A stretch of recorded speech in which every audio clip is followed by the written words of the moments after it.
Breakfast Show with Sano on Chennai Live 104.8 FM. We're turning rationalist this morning on the Breakfast Show. You're with me, Sano, on Chennai Live.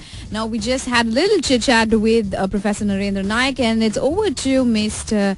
Babu Gogineni. I'm not sure if I've got his second name right, but let me tell you a little about the gentleman we're going to have a conversation with. He is a secular humanist from Hyderabad, and he's right now the director of International Humanist and the Ethical Union, and also regular TV commentator. So, Mr. Babu, good morning and welcome to the show.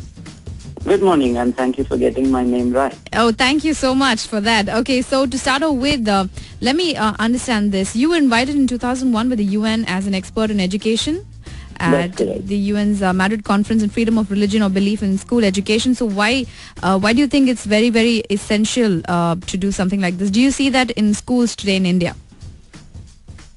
Well, it's important to have education first. That means 40% of Indians are not yet reached by that.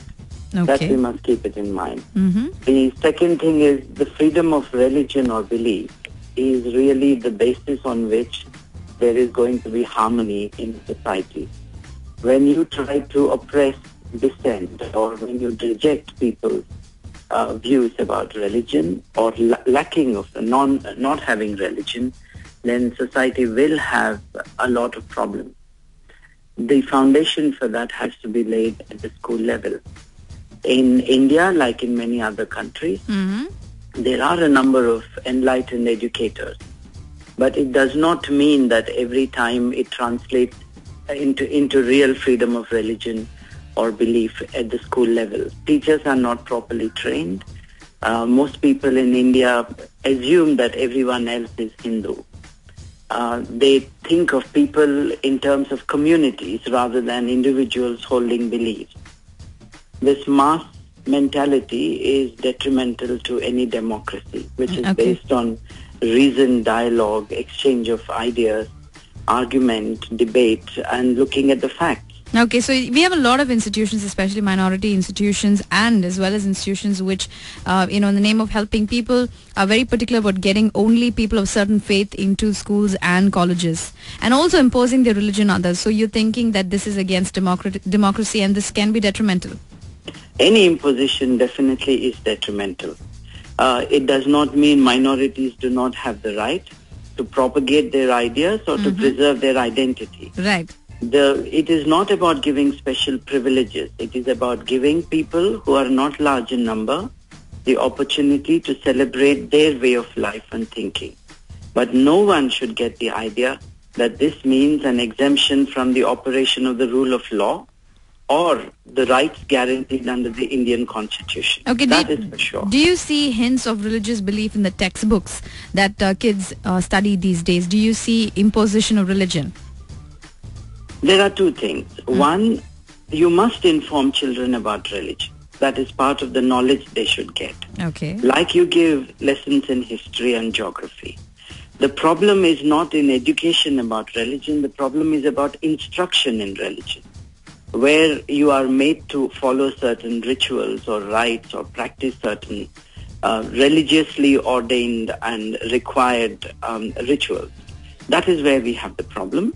And certainly a number of schools flout the rules.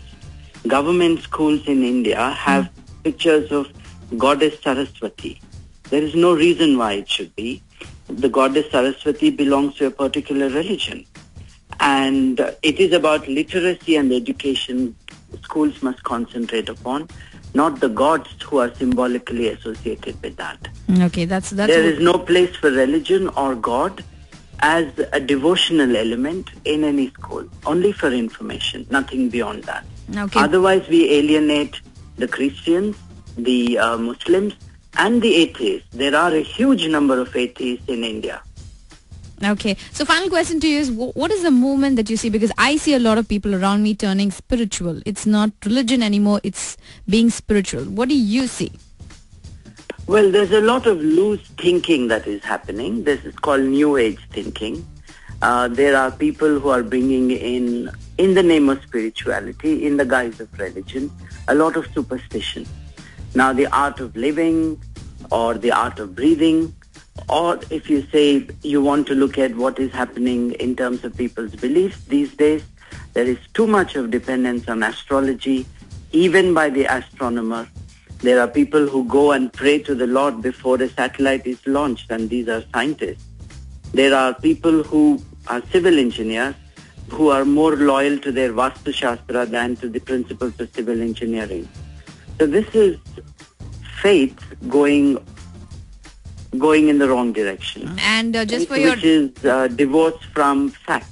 Okay. And that is dangerous. Okay, that can be dangerous. Yes, it's a little alarming, the events that you just mentioned. But let me tell you, there's a rule that's come in right now.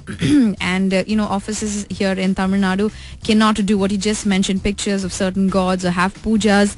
That is official. That's banned right now. You cannot do that anymore. So I guess that's the first step. But thank you so much, Mr. Babu. That is excellent. That is excellent. And I welcome that development.